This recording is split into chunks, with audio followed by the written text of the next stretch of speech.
Bună ziua și bine ați venit la ZF Tech Day, emisiune realizată de Ziarul Financiar în parteneriat cu Orange Business. În ediția de astăzi vom discuta despre noutățile din industria de cybersecurity alături de Ioan Constantin, cybersecurity expert în cadrul Orange Business. L-am întâlnit pe Ioan la DevCamp, un eveniment dedicat industriei de cybersecurity care a avut loc la sfârșitul săptămânii trecute în București.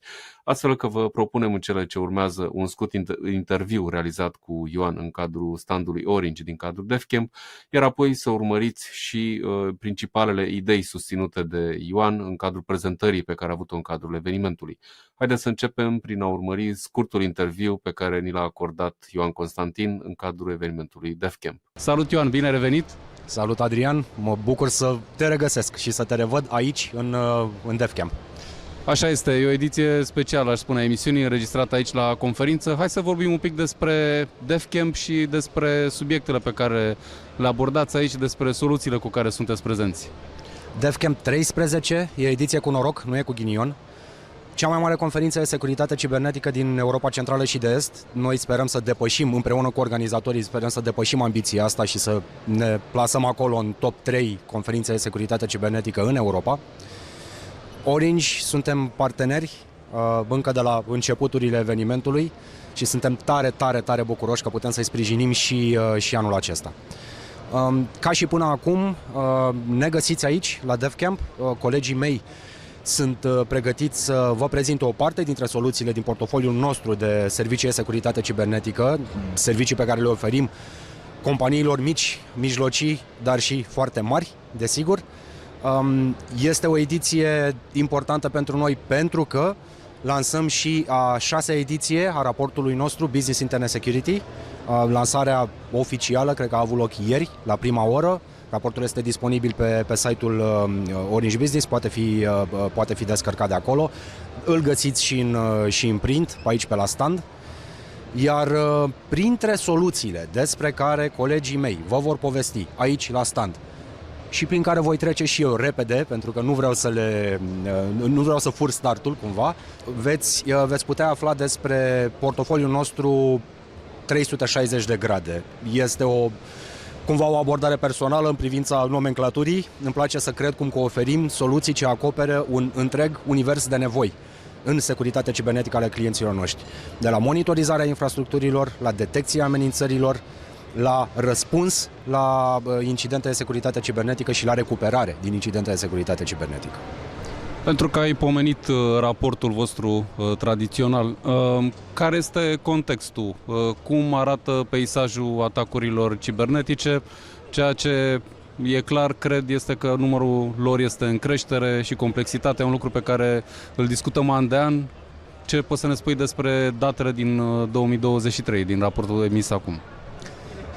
O constantă este creșterea volumului atacurilor, a complexității atacurilor, din păcate și a efectelor, a impactului nedorit ale acestei atacuri.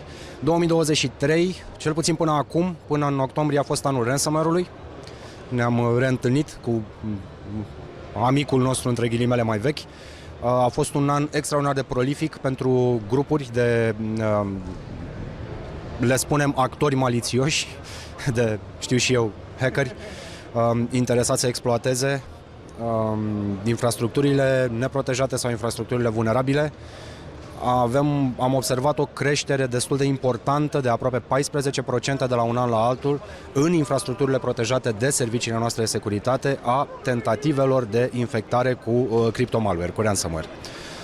E un număr ce ne îngrijorează, e un număr ce ne face cumva să credem și ne întărește convingerea cum că majoritatea companiilor pot fi țintele unor asemenea atacuri și au nevoie de servicii de monitorizare, de detecție și de răspuns la incidente de securitate cibernetică.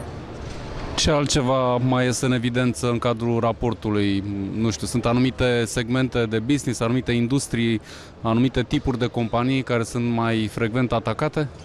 Da, anul acesta am observat cum că industriile importante ale României au fost printre principalele ținte ale atacurilor. Producția, distribuția de energie electrică, companiile ce operează în această zonă și ne sunt clienți, au fost printre țintele predilecte, cumva.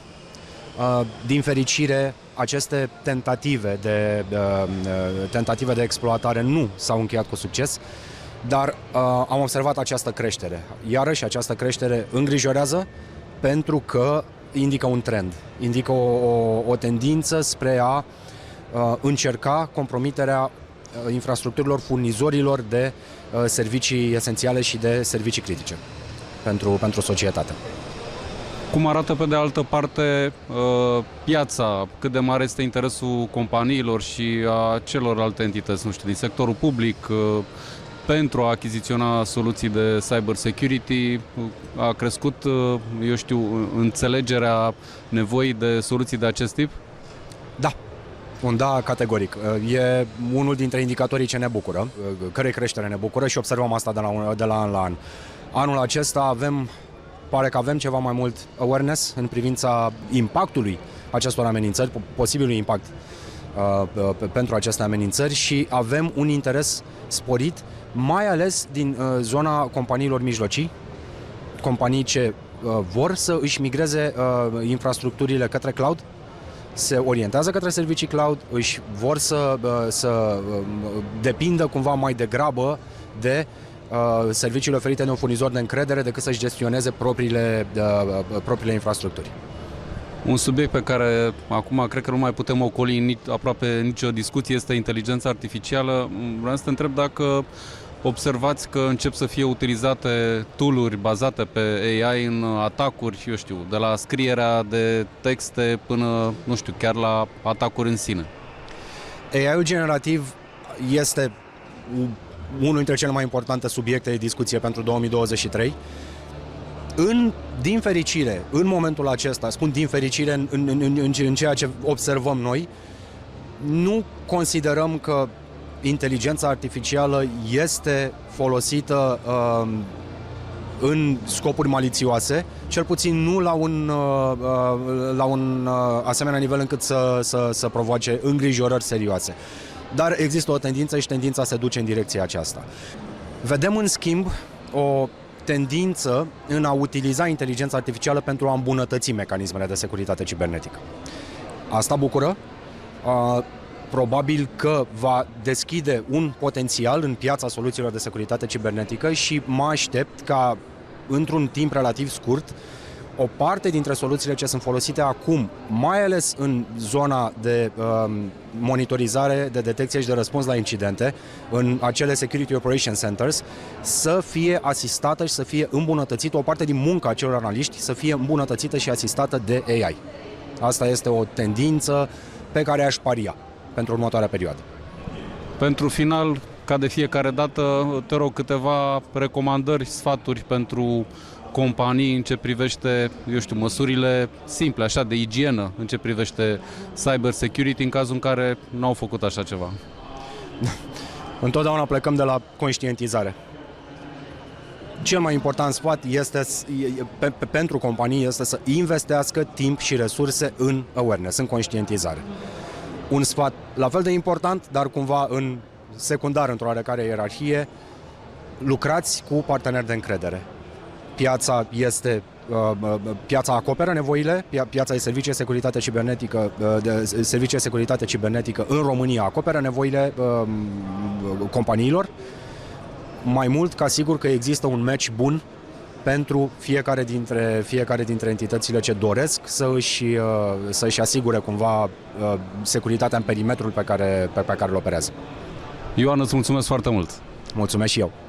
Mă mulțumim și dumneavoastră pentru că ne-ați urmărit. Acum vă propunem să urmăriți principalele idei susținute de Ioan Constantin, cybersecurity expert în cadrul Orange Business, în cadrul prezentării susținute în cadrul evenimentului DevCamp. 2023 was bad. Was specifically tough on infrastructure, mostly on industrial stuff, on industrial infrastructure. ICS was a prime target. Most things that could have happened in a bad way, they did happen in that bad way. Fortunate for us, for our national context, the B2B customers of most of the MSSPs in Romania do have access to good MSSP services. So although at a global scale, 2023 was a bad year, here in Romania things were not so bad.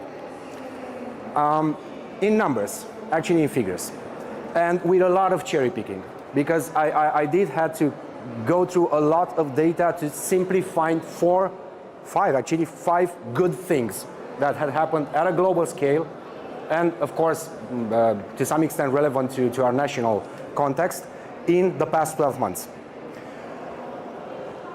The volume of attacks, the cost of cybersecurity attacks, the use of crypto stuff like ransomware, the number of leaks, new 0 days, everything went up. 2023 was a specifically prolific year for 0 days, and ransomware, of course, is ever present, and 2023 was probably one of the most prolific years for APTs using ransomware to do their business.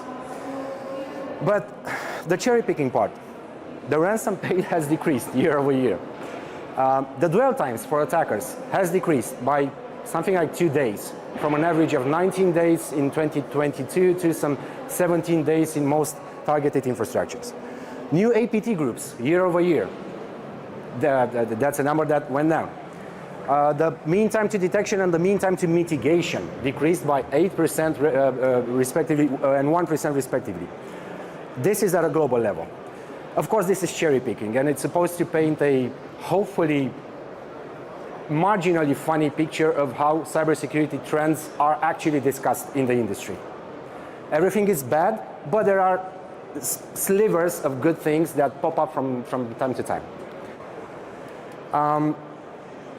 Well, the context of 2023 and essentially of the past 2 or 3 years. Everything is off-prem. Everyone is moving their stuff from their data centers to cloud providers. This is a very important thing to consider when it comes to accelerating the migration from one given type of infrastructure to another.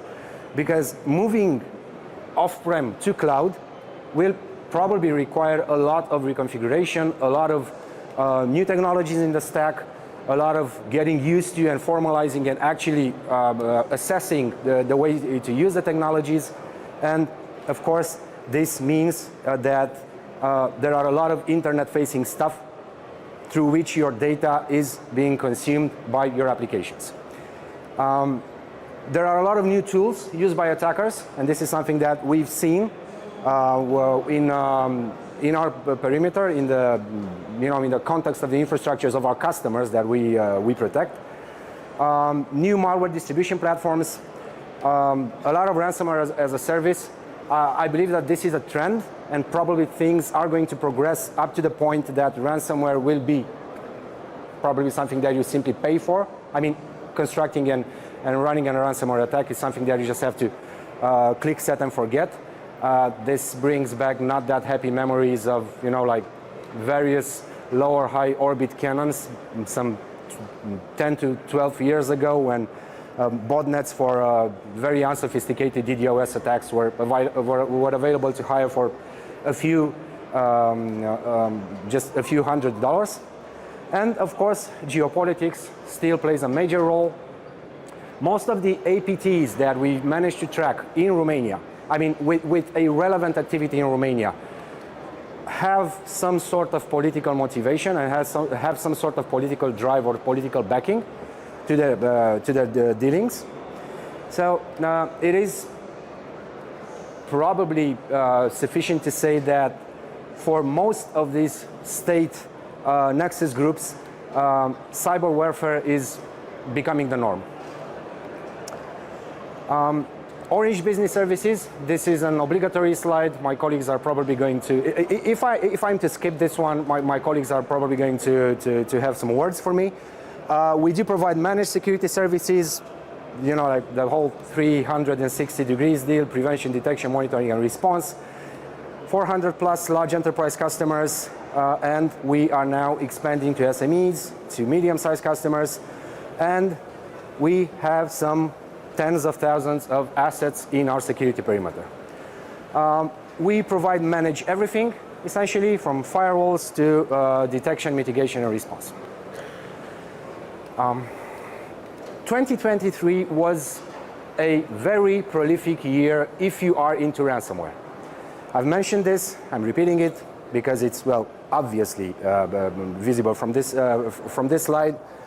We've seen a large increase, 30+% year over year, of malware, of crypto malware targeting or at least trying to exploit some of our protected infrastructure. DDoS is up some 80% over 2022. Again, this is just for Romania, for our own premises. But fortunately, 94% of these attacks have been classified by our very intelligent AI-driven, AI-based machines as opportunity attacks. And less than 5% are persistent attacks or targeted attacks. I know that this is not necessarily a good thing in the sense that there's still 5% of a lot of attacks targeting individuals and businesses, but again, we do well compared to other territories. Insider threats, less than 1%, and these are things that you probably can read about in, like local newspapers. Some of the ransomware that we observed through our managed security services, and again, this is probably best aligned with the global context. Logbit, it's all over the place, mostly to the entirety of 2023 and up till now. Present in some 30% of all detections, of all indicators recovered from our security. Black Cat, numerous, trying to exploit some very old CVEs, but CVEs that are still exploitable, at least in Romania. Conti, the ever-present Conti family, distributed mainly out of Russia, as well most things are. And CLOP, this is a new one. We've seen it in the first half of 2023, trying to exploit the MOVEit file transfer CVE. These are just some of the highly visible observables that we've catch through our net. There are, of course, many others, but to a large extent, maybe 50+% of all ransomware attacks targeting the infrastructures of our B2B customers are aligned with these types of malware. The vectors and the outcomes are, everything is essentially phishing, right? Things haven't changed that much since, ever. 6 out of every 10 attacks are vectored to phishing. And we've seen things moving all over the place. Mostly emails, then you have social media, and then you have WhatsApp and SMS.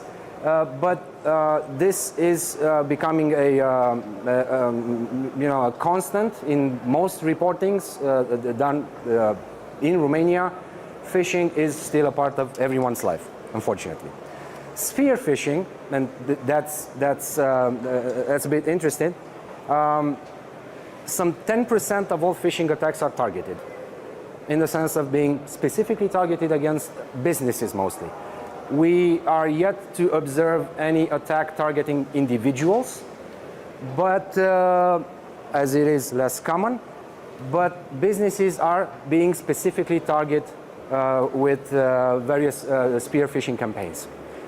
And active exploits for vulnerable stuff, less than 1 out of each 10 attacks observed in our national context.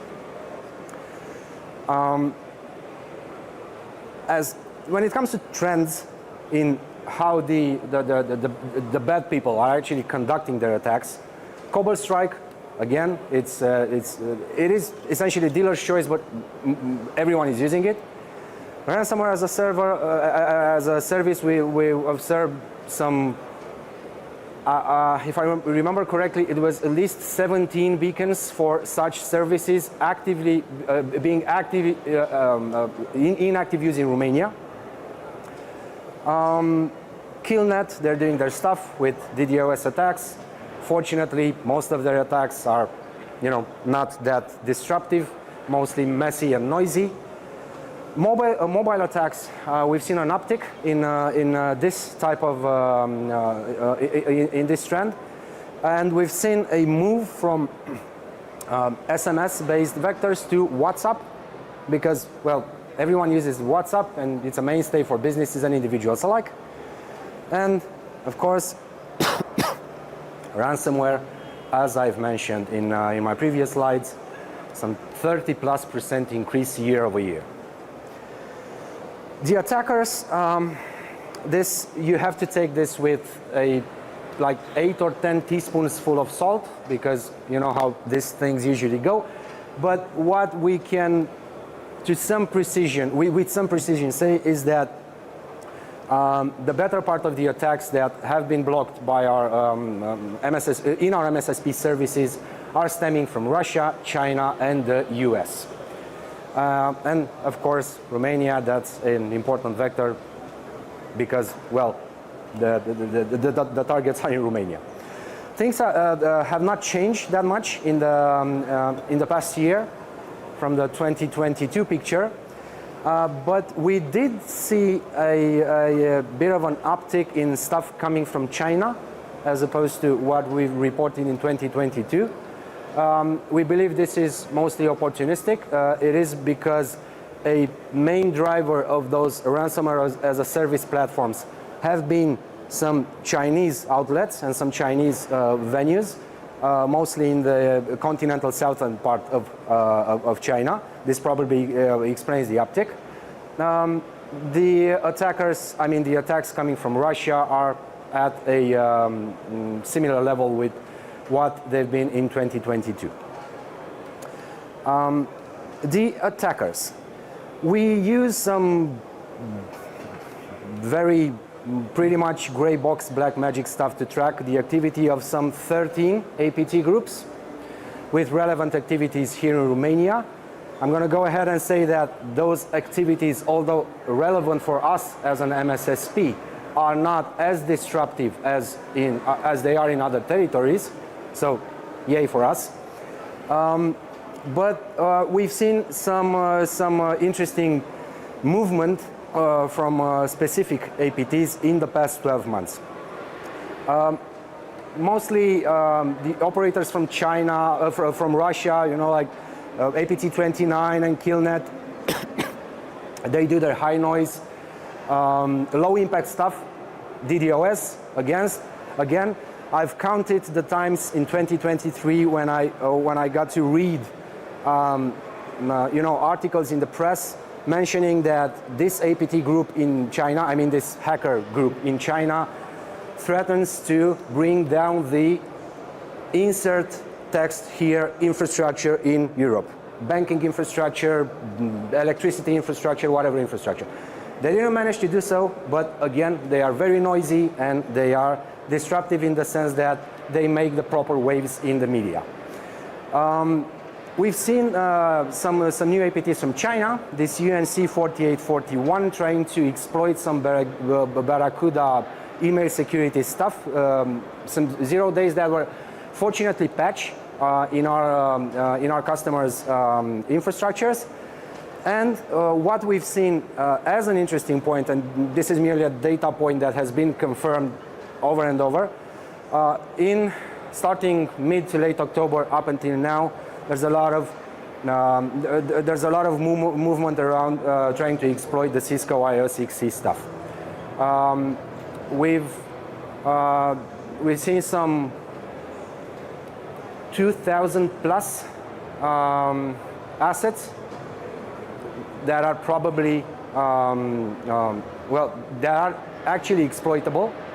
And we've addressed some of these assets in the sense that we informed our customers that patches are available, and if the patches are not easily to be deployed in the specific infrastructure, there are workarounds that can can be made.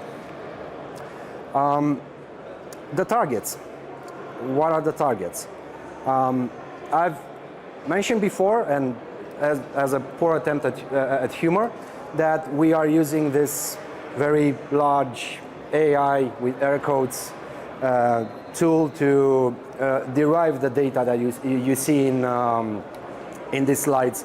Well, one thing that this machine actually does well is not just one thing, but it is one of the things that this machine actually does well, is to enrich the B2B customers' info with specific data related to the business vertical that they do their business in and the region in which they operate.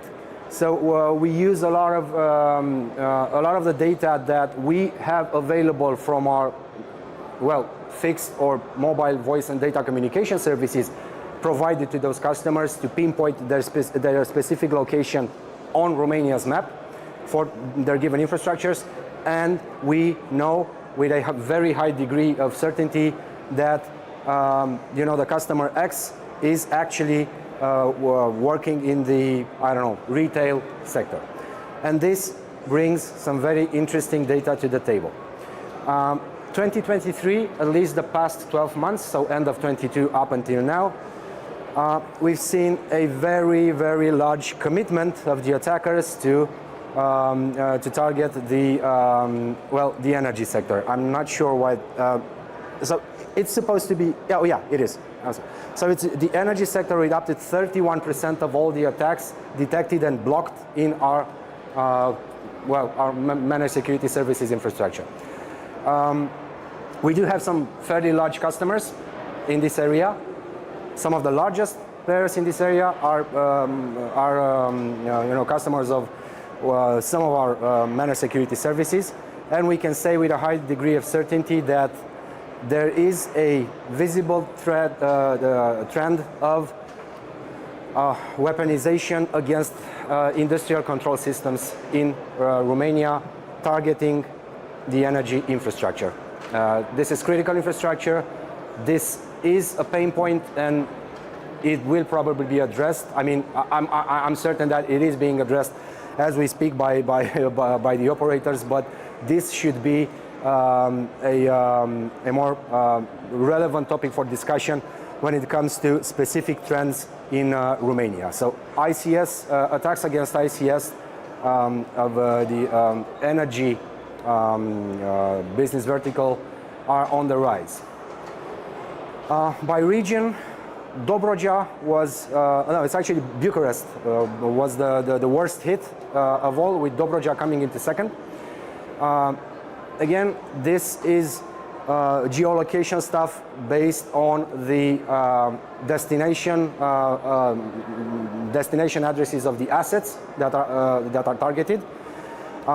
Bucharest has been for the past 5 or so years the principal target of most attacks, because, well, it is home to most of the largest companies in Romania. Dobroja coming into second, and again, Dobroja is an area that hosts a lot of business in the energy sector, right? Clean energy, nuclear energy, most of those things are there. If you'd like to get a bit more data on the topics that I've discussed so far, you can do that one thing that every security person tells you not to do, and scan the QR code, or you can just visit us at the Orange stand, and my colleagues are going to give you the details. And I'm not sure if we have it in print, but if it is in print, you can get a Business Internet Security Report 6th edition at our stand. In closing, and predictions for 2024. Should I go to the buzzwords first? I'm going to go to the buzzwords first. AI, of course, AI is going to be a big hit, but not necessarily generative AI. Not from my perspective. I don't see it as a clear danger or as a clear gain when it comes to either when it comes to the activities on either side of the fence. I see it as a helper, as an enabler for operational security. I see it doing a lot of work at level 1, mostly level 1 stuff, right? A lot of triage, a lot of pertinent escalation, a lot of enrichment, but I don't honestly see it as a tool for major disruptions in the way that we do business in cybersecurity, not in 2024 at least. But we did see in the past year, and I think that this will be true for 2024 as well, we did see some use in noise generation and obfuscation, some use of AI. This is interesting from a research perspective, and we've seen some use of AI to diversify the TTPs of attackers. 2024 is going to be especially rough for ICS and IoT. I think ICS is going to be a prime target. The industrial control systems are going to be pushed and probed, and I hope they're not exploited in the end. But again, ICS is going to be a prime target in Romania as well, but on a global scale. Mobile malware is on the rise because, well, evidently 90% of everything that we do on a mobile device, and mobile devices are ubiquitous, and they consist of most of the things that we wear, we have, or we use to provide some sort of authentication or identity. And not at last, but unfortunately, it is probably the worst of the predictions. Cyber warfare is going to become the norm. And I believe that 2024 is going to be a year that will possibly shed some light on the large-scale state-sponsored stuff that is state-sponsored operations that are being run in Europe. And because there is a lack of normalization of response, I believe that this will only add, and empower the attackers to go about their business. We are at this point where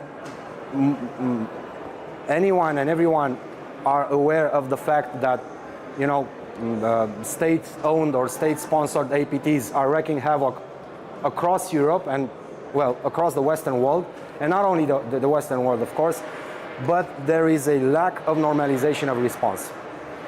Usually the response is highly politicized, as it should be, but again, there is no common ground and there is no common voice when it comes to dealing with such,